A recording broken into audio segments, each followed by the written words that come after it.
Tulog pa si Kusing? Ayan na. Okay, balik ka muna. Pag walang susi, ganyan lang. Oo. Menu.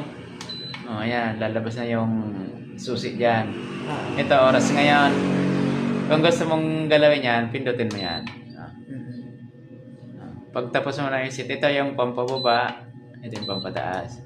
Kung okay na yan, pindutin mo ulit. Lilipat dito. Kung i-adjust mo, arrow down, arrow up. Pag na-set mo na, pindutin mo ito. O, maghanap ka ng i-set mo. Kung kailan magbabakwash. Tama? Every Sunday kami ang backwash. O, kung yun ay naka-automatic. Ngayon, kung i-manual natin, pwede ka nilagay sa... Hanapin ko yung...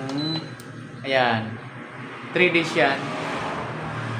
3 days. 3 days. Kasi 0, 2, may days sa taas. Days yun. Okay. Kung gusto mo na hindi yan mag-backwash, lagay natin sa 99 days. 3 months yan. Ay, mahigit 3 months. 3 months. Hindi magbabackwash.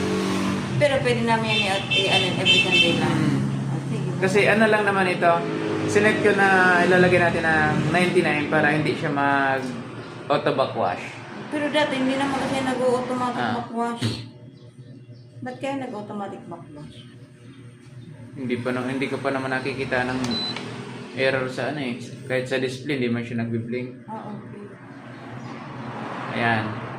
Magbabackwash yan. Kung hindi mo imamanual, babackwash yan 99 days makalipas. Tagal. Di ba?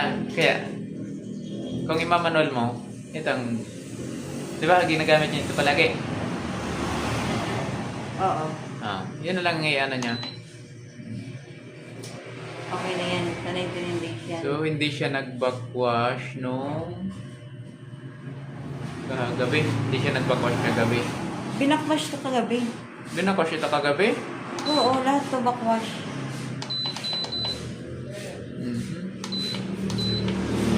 Every Sunday nga ang backwash nito lahat. Okay. Ako na lang sa 99 days. Ano lang naman may susi na. Alam mo na pagtanggal ang susi niyan.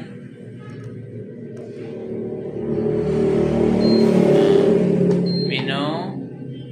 Galawin niyo pa ang oras? Ang oras ba ngayon? 6:44.